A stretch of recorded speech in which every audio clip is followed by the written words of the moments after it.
The dollar is dying. Not someday, not maybe. Right now, today, as you watch this video, the purchasing power of every dollar you have saved, every dollar sitting in your 401 kilobits, every dollar your parents told you to sock away for a rainy day, it is evaporating quietly, invisibly, and almost nobody is talking about it honestly. Since 1971, the year Richard Nixon took the United States off the gold standard, the dollar has lost over 97% of its purchasing power. 97%. That means the dollar your grandfather saved in 1971 is worth 3 cents of what it was worth in 3 cents. And the people who were supposed to protect you from this, your government, your bank, your financial advisor, they either didn't know, didn't care, or worse, they knew exactly what was happening and said nothing because the system works perfectly well for them. I am not here to scare you.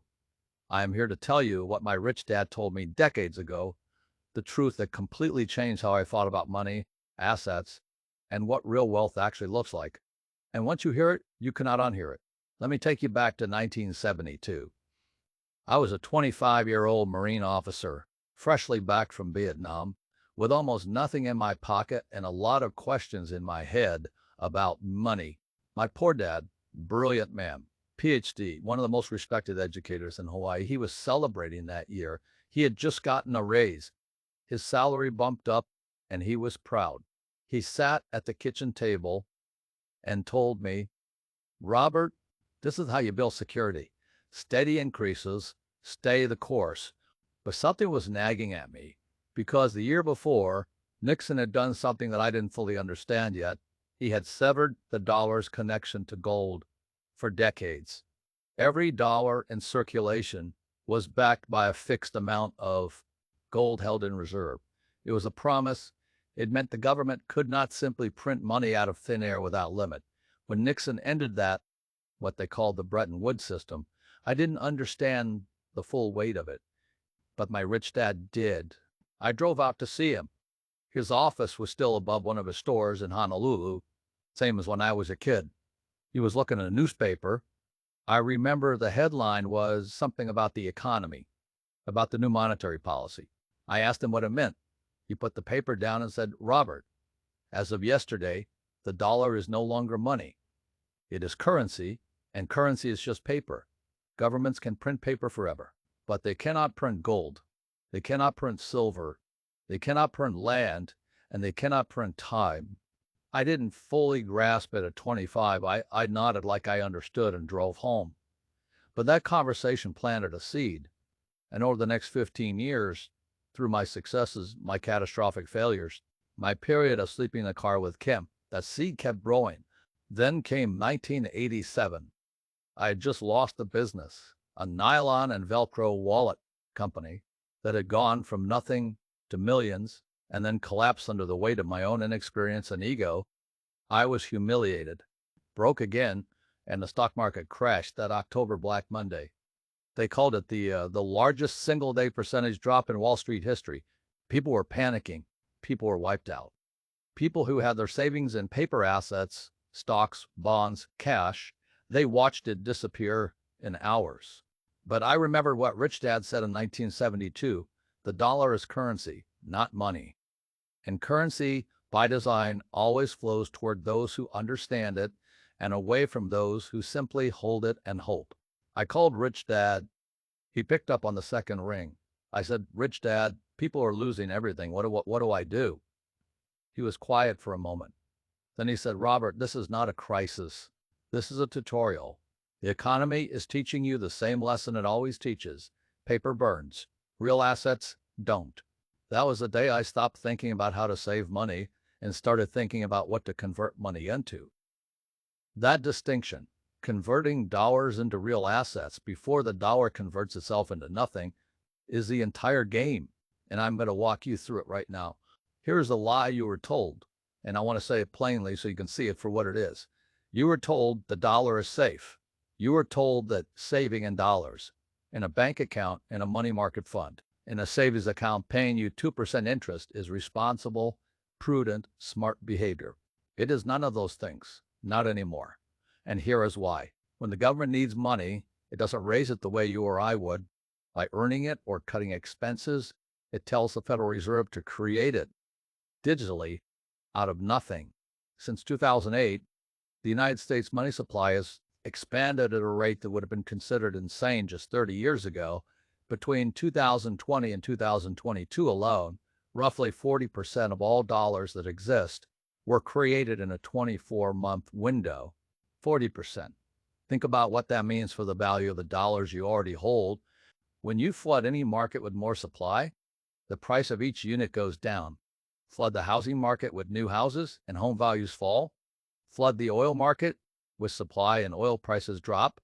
Flood the economy with new dollars and the value of every existing dollar falls. That falling value shows up in your life as inflation.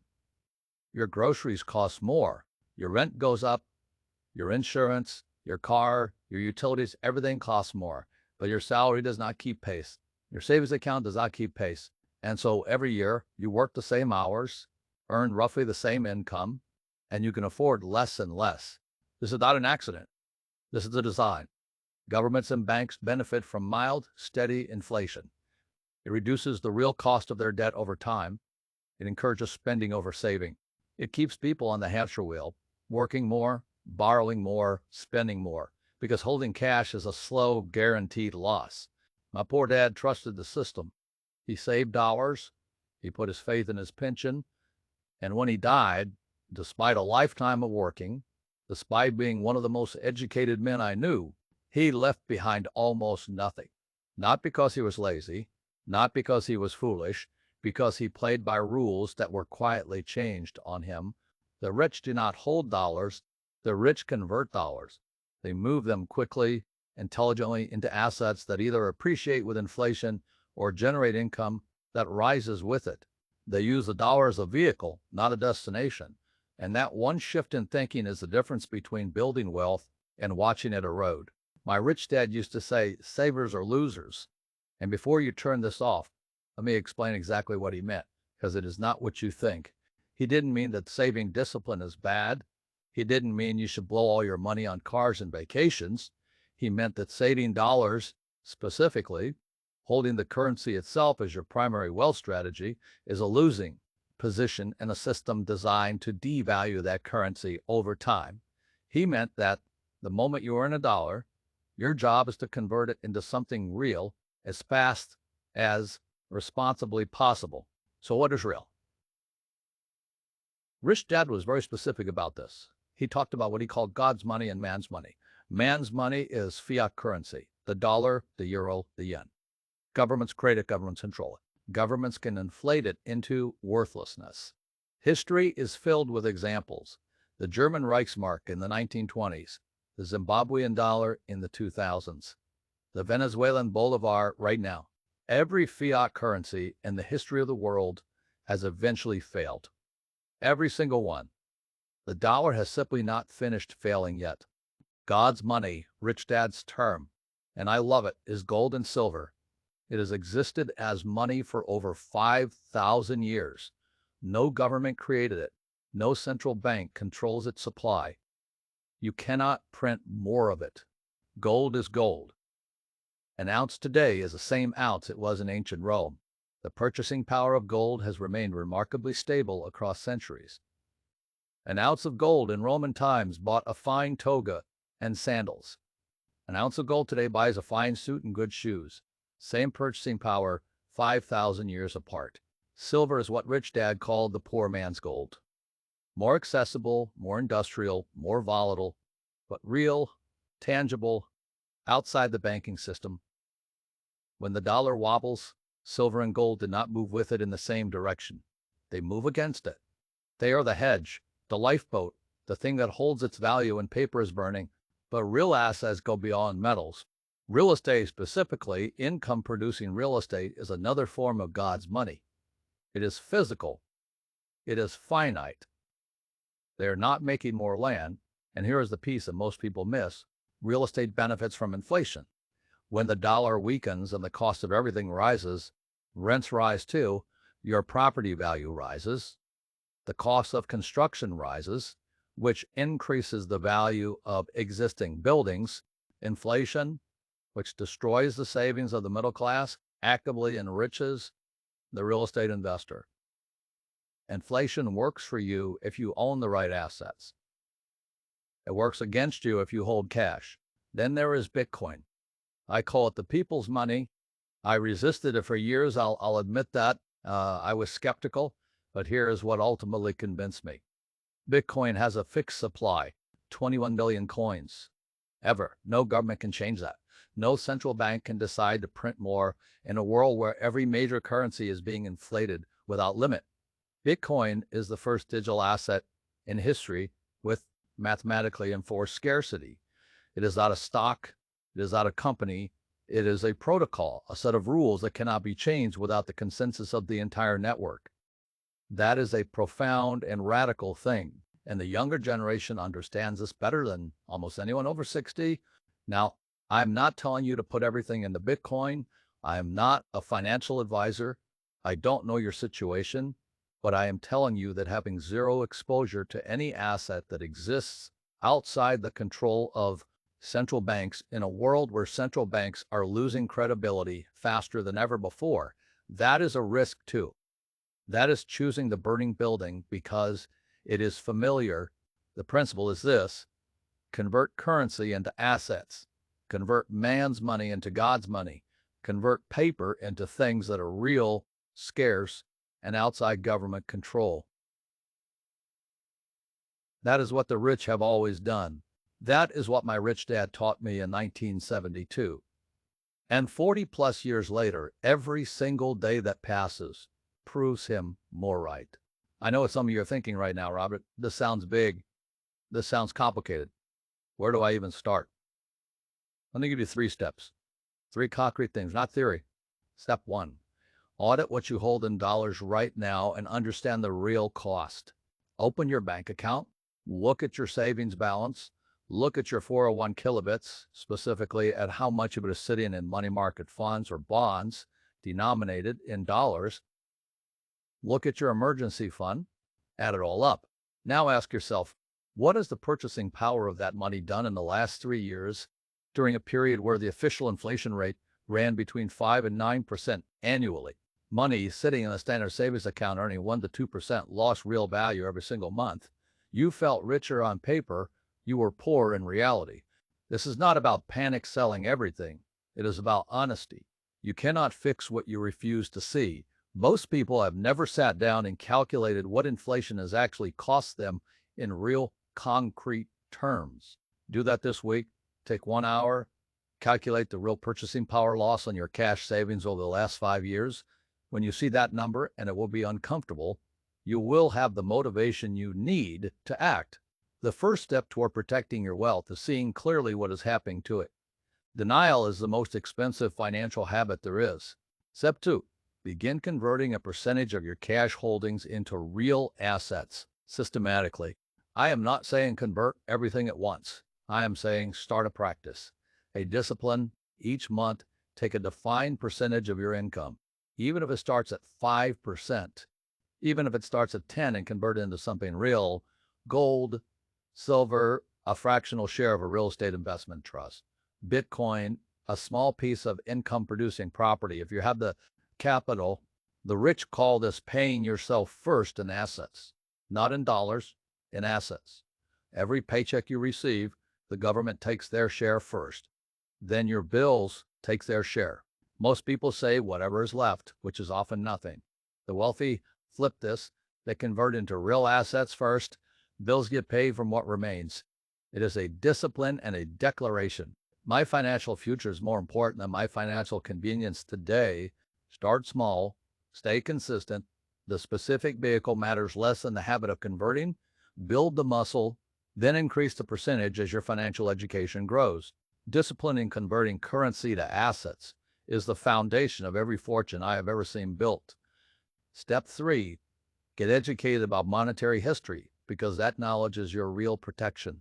Read about the Weimar Republic, read about what happened in Argentina, study what happened in Cyprus in 2013, when the government simply took money out of private bank accounts to cover their debts legally because they had the power to do so.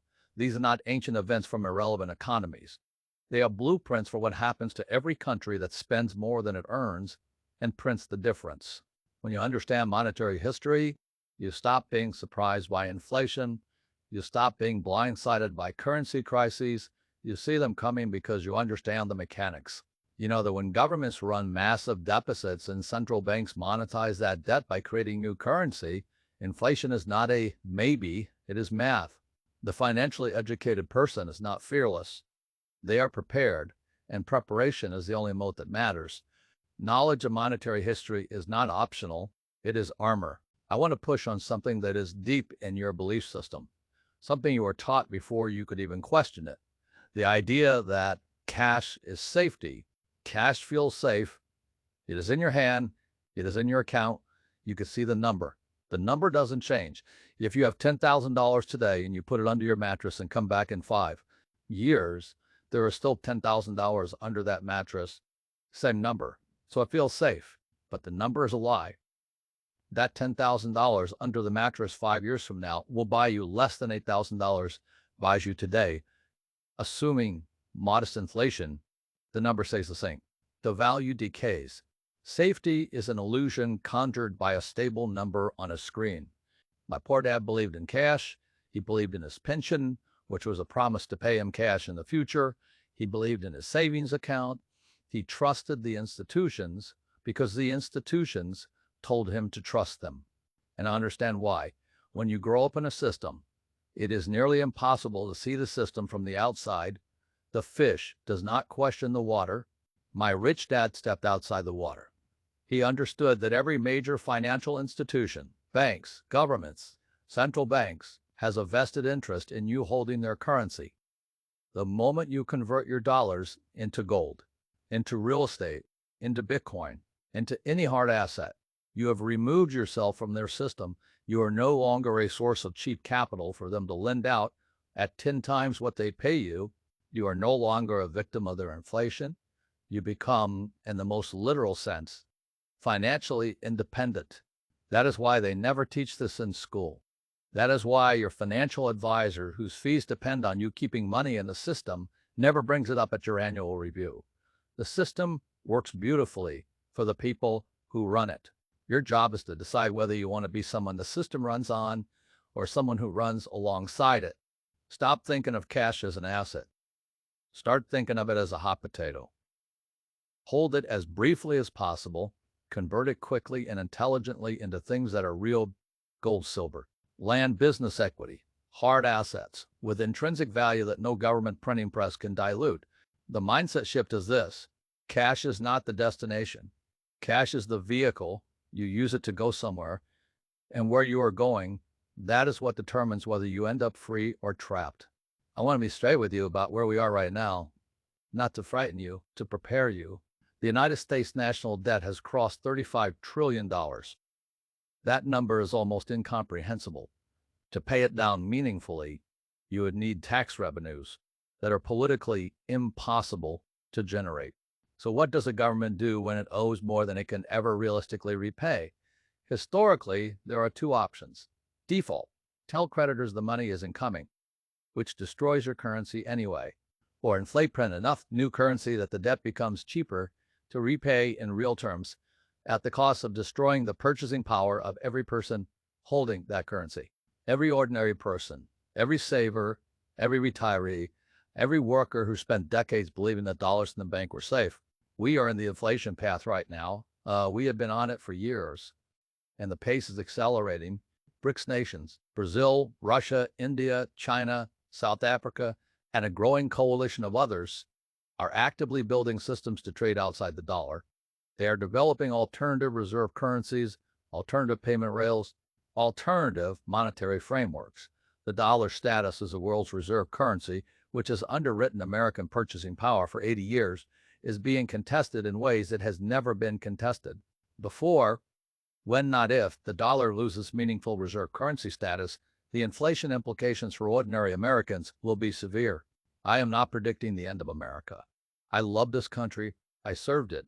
But I am telling you that the monetary ground is shifting beneath your feet right now, and most people have no idea because they are watching the stock market ticker And picking a number means something about their real wealth, the window to reposition, to move a meaningful portion of your wealth from paper into real assets. That window exists today. It will not always exist in its current form. Asset prices rise as currency devalues. The entry point you have today is better than the entry point you will have in 5 years if you wait. Do not wait. The cost of waiting is not zero. The cost of waiting is compounding loss. Here's what I need you to walk away with today. The dollar is a tool, not a treasure. Every dollar you earn should be converted into real assets. Gold, silver, real estate, business equity, Bitcoin as systematically and as quickly as your financial education allows. The rich have always known this. The system has always hidden it. And now you know it too. My rich dad gave me a rule that I've lived by for 50 years. He said, never save currency. Accumulate assets. Currency is what you use to acquire assets. Assets are what you keep. That one rule, followed consistently, patiently, and with growing intelligence over time, is the entire wealth building strategy. Everything else is detail. Here's the one thing I want you to do today. Not this week, today. Buy 1 ounce of silver right now. After this video, go online, find a reputable dealer, and buy 1 physical ounce of silver. It will cost you somewhere between $25 and $35 depending on the market. Hold it in your hand. Feel the weight of it. That is real money.